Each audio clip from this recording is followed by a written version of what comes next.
not only did I get a good month of content, the dudes upstairs, the owners, just so happened to hear my beats that were already finished and played, and they were like, "Wow, I gotta fuck with you." These guys are tied in with Aaron Ars from Atlanta Records and some people doing some big things, and you know what I mean. If I was sitting there from scratch, they probably would have just been like, "Shake my hand, hey, leave," like hi and leave. But they were upstairs like, "Oh, I gotta meet this guy," you know what I mean? Like, so it's sometimes it's like, you know what I mean, not just like not what you have, or like it's like who you know or what you do with it, because like I said, you can make these beats in your basement, but you go and brand it like this. You go put it in the studio, like people would think that beat's not worth $25. That's just 1,000, 5,000 now. But it's the same beat you made at your crib, But they value it different. Like you got nice, like this your image. You know what I mean? No one's gonna want to spend money on somebody that just they don't look like. You know what I mean? Support. Right. You know what I mean? Like. So you saying that branding and like the way you present yourself and everything like that for upcoming artists is like or upcoming producers, that's something key, right? Yeah, for sure. Cause like I noticed too, like when I stopped going like around people, like say in my sweats or like a random tee or no haircut or gotta get a chain or whatever, like you get more respect. They don't even need it. They don't even need to hear your 808 or hear your song. They just want to talk to you because you look clean, like you look like you make money or you know what you're doing. Whether if you're selling drugs or I got a 9 to 5 that pays good money, like they don't.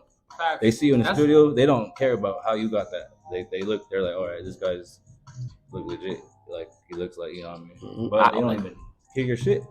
The way I look at that, when I look at music videos, they gotta give me something to watch. So if it's not entertaining, the fans are not really gonna watch it. Like, right? We're gonna give them something like entertaining. It's the law of attraction, and that's the same thing I was saying, like with the content. You go to the studio with the beat that you made in your basement. Yeah. It's that law of attraction, the value.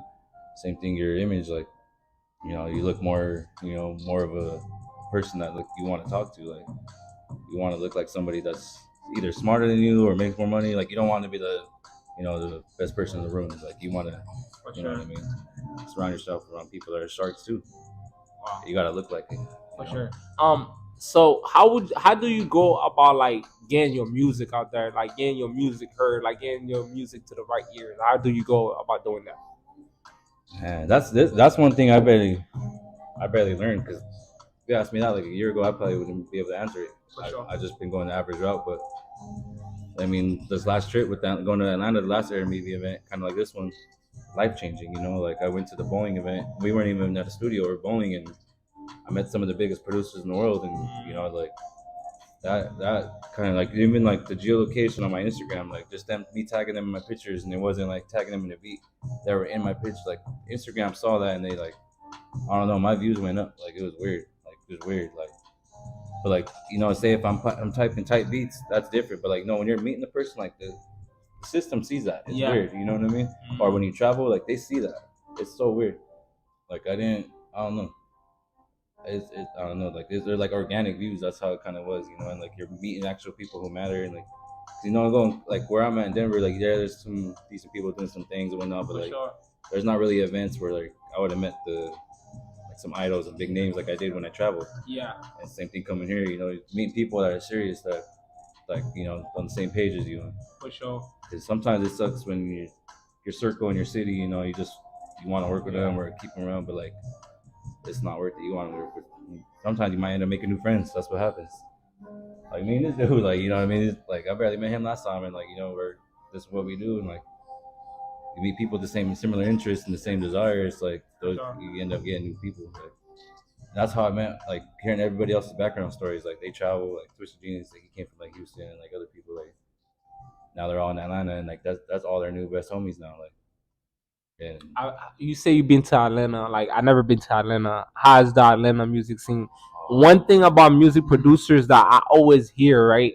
Like from anybody that I always hear, like Atlanta music scene in Atlanta, the producers. It was a blessing. Like I said, like the last event was it was organized right. So like Ant Chamberlain, shout out him. We were at his event, and everybody was kind of local, and they're cool with him, so they showed up. OG Parker showed up. Big idol I've always looked up to. Twisted Genius was there. I saw him the night before. This dude K6 from Trenchwork.